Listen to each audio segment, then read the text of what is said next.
people say yoga for the physical, mental well-being. That's the statement that is used for yoga. So for mental well-being, I just know about meditation, to be honest, in terms of yoga. What else do you like? What else is there? I mean, if there's someone who's like, I want to feel peace and happiness, but I don't want to do all those postures and asanas and all of that. I just want to do something that I can, something like meditation. So here's the definition of yoga, and this definition was given by Swami Kovalyanand, and then also there's a definition to health. So I'll give both. Definition to yoga is basically yoga has a complete message for humanity. Yoga has a message for the human mind, for the human body, and for the human soul. So he's saying that it's multi-dimensional. It's not just restricted to your mind. It's not just also restricted to your body, but it's also for the soul. It's also for the well-being and etc. etc. And then they also say in health. Health is when not just when you don't have a disease, but it's also the state where your everything is at an optimal level. You're maintaining your health. In terms of your mental state, your emotional state, your spiritual state, your physical state, of course, and your I think there's one more, society ka, there's one word I can't remember, but basically all of these aspects have to be proper in order to say that an individual is really healthy. And look at that. I mean, most people now we're just like, we have 6-pack abs, so we're healthy, bro. Like most people think, bro, health is like, disease nahi hai, main theek hu. But it's not ideal still. Like you can be a lot healthier. And most of us, including myself, I'm not some perfect gyan giving guru out here, but it's stuff that I've been told by people who are my teachers, and I'm really trying to put it into practice because I know that there is so much more scope, to health. So anyway, that's something. And so I was talking about what is yoga. I think let's do like a what really is yoga.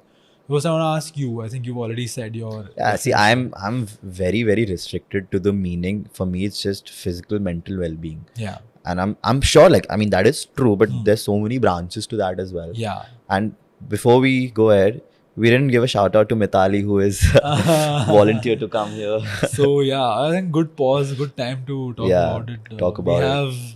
We have our Param Mitra.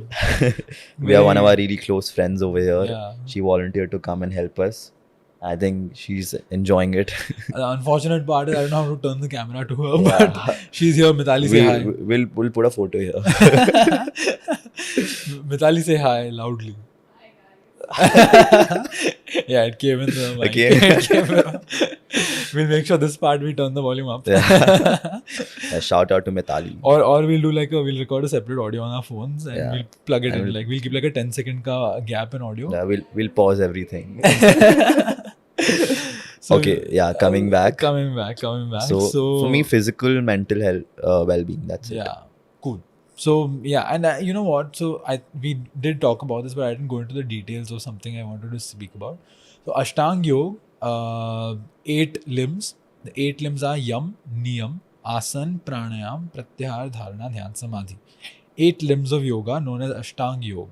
Ashtanga literally means 8 limbs. Ashtaya is Sanskrit word for 8, yeah. Now imagine in these 8 limbs, only 2/8 of it is actually your physical, to do with your physical practices, which we consider as yoga. Which are those? Asana and Pranayam. Pranayam, yeah. है ना? बाकी छे तो कभी सुना भी नहीं, पता नहीं. Pranayam, yeah.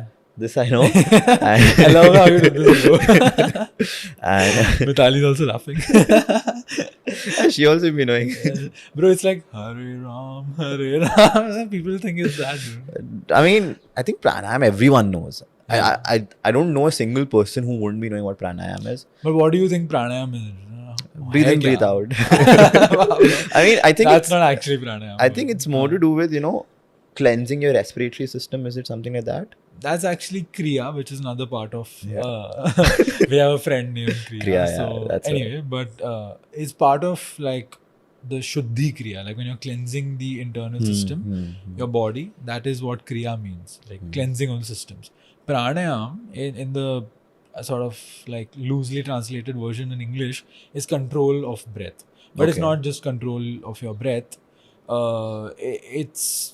It's like, if you have to understand it in its entirety, it's your inhalation, exhalation, But when there's a pause between that inhalation and exhalation, which is called kumbhak, Yeah. when that kumbhak happens, is only when a certain practice can be considered to be pranayam. Otherwise, you're just like inhale from the left, exhale from the right. But if there's no pause, which usually comes naturally after years of practice, that is termed as pranayam. Otherwise, what the alternate nostril breathing that we do is just alternate nostril breathing. So it's not pranayam.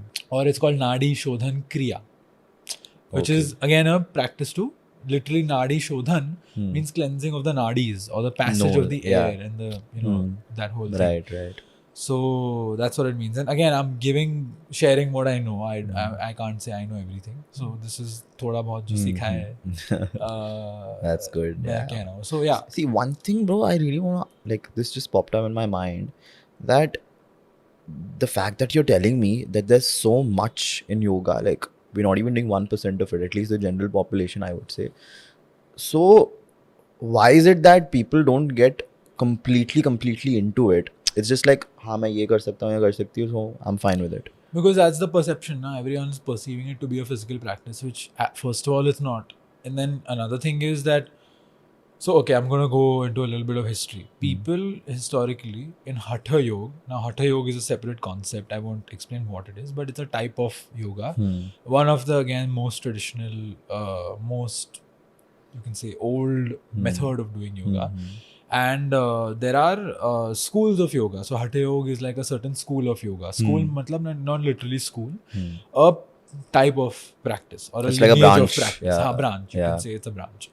So in Hatha Yoga, they say that when you're doing your true yoga sadhana or your yoga practice, you don't tell anybody about it. You just do it. And a true person who is yogic or is a yogi or on the path of becoming a yogi, they never publicize or tell the whole world that I am doing yoga. That I is only the problem. They say ego. That is the thing. Style statement. That's exactly what I said. Trend and style statement. True. That's what it is. Exactly. So they say that if you dissolve the ego, pehle to that I only should not be there. And then you're not doing yoga, they say, right, yoga is a lifestyle. You're not doing it for just that 1 hour in your class. You're doing it for the rest of the 23 hours as well. You're trying to be yogic in everything you do, in your eating, in so your it's basically sleeping. Your actions as well. Yeah, that's why there's yam niyam. You know what? So in the Ashtang Yoga, the yam niyam comes first. Why? Because yam, social codes of conduct. Niyam is how you should live your life. Yam is ahimsa, satya, asteya, brahmacharya, aparigraha, which is ways of life. Asteya is, don't steal from anybody. Ahimsa is the obvious, non-violence. But not just non-violence physically, कि मैंने उसको मारा नहीं, but उसको मारने के बारे में thoughts and all, yeah. If I thought about hitting him, that's still, you're still being violent. Right, so you have to, at that level also, at a thought level, at a, every internal level, at a soul level, you have to kind of negate that altogether. So that's like the basic of it. So that I won't go into the details again, but they say that you have to follow these things first before you even get into asana. You have to first become disciplined yourself. That's why they have the yam and niyam. And niyam is for yourself, like keeping how your you body have to clean, maintain yourself, your hygiene, and how you have to behave with your peers. That comes in the social part again. But then your devotion to God, all of that comes in this. So all of these aspects are important. And when we don't follow it, then most people's perception is that yes, yoga gives you therapeutic benefit. It gives you that value, but it's a byproduct. It's not the goal. It's not why yoga exists. It's not why yoga is done. It's more because in the recent times, people have discovered that as a byproduct of doing yoga, you get therapeutic value and benefit as well. So if you get that, naturally people will gravitate towards doing it. But if you limit yourself to that, then you're not truly doing yoga. You're just doing something for your benefit. And why wait also till you fall sick, na? मतलब मैं बीमार हो गया तो shit, I need to do yoga now. I like you take take to it at that time. But they say yoga is better so prevention is better than cure. Swamiji said that 100 years ago.